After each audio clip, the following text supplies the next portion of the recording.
GLC from SVC ISC department. So today let's discuss about social connect and responsibility. So let's go through plantation and adoption of trees, heritage walk, organic farming, water conservation, and food walk. So plantation and adoption of tree. I actually planted a hibiscus in my garden.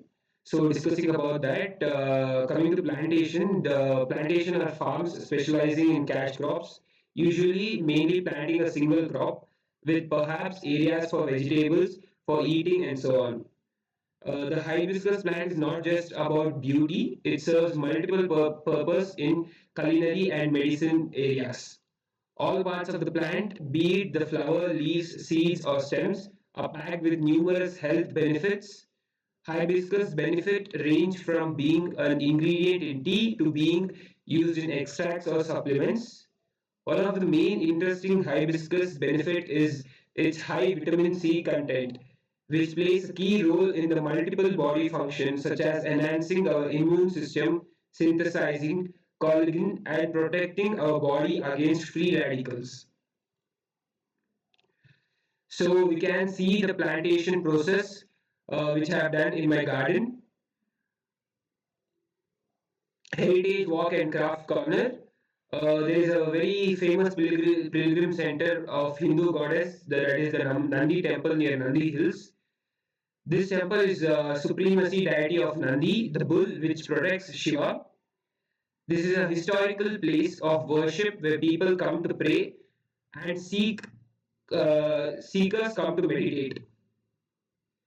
The Nandi temple near Nandi Hills is the temple of Nandi and contains a great statue of Nandi marvelously carved and accompanied with ornament.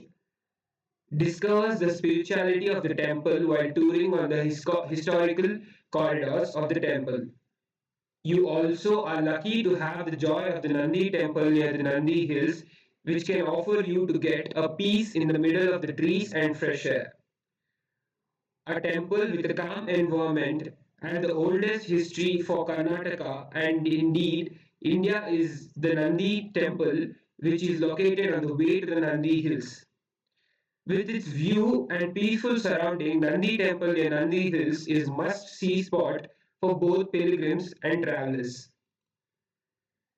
Here are some pics which I took during the visit to Nandi temple.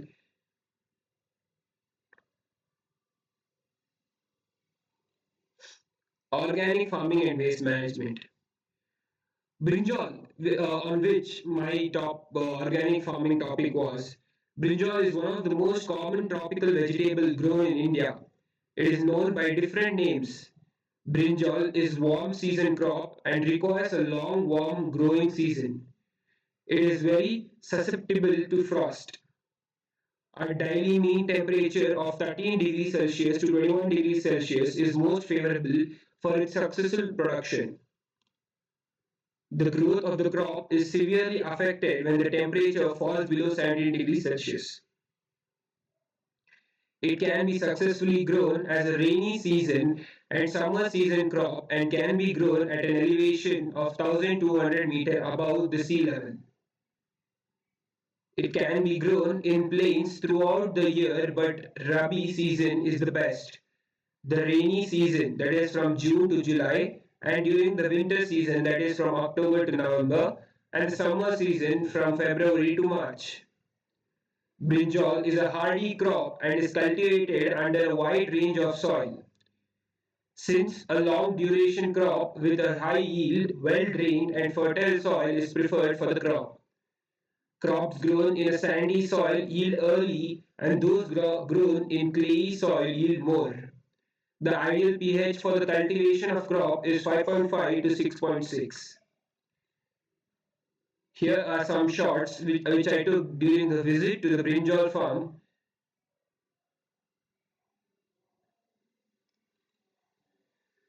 Water conservation. When you save water, you are saving money on the purchase and processing of it. Granted, water does not vanish and will return. Not saving is synonymous with wasting. The processing plant will eventually be unable to keep up. New plants are costly and additional sources are difficult to come by. There is no shortage of water on the planet today, and there is unlikely to be in the future. However, water distribution is not uniform and it does not favor sunny and densely populated areas. All natural resources should be protected and wisely utilized. Some resources, such as oil, are limited. Others, such as trees and renewable, though we are chopping them down at a faster rate than we are planting them. Water is completely reusable. Closing the loop, however, comes at a high price. Here are some shots which I took during the visit to a place where the water was conserved for the for the growth of the plants in the farm. Food walk. Food walk is a way of connecting with people, of learning about the history and seeing what makes place unique. A good food tour offers more than just a sample, it gives you an opportunity to learn about the custom and tradition behind each dish as well as its history. During my visit to the Bangalore Central Cafe is one of the famous food point in and around Yelahanka. It is one of the oldest and the most liked restaurant by the people around here. From coffee to all the South Indian food here stands out from the varieties of vegetarian food prepared here. Especially the ghee pudi masala dosa and the coffee is extensively loved by everyone visiting here. So some shots which I took during my visit to Bangalore Central Cafe at Alahanka.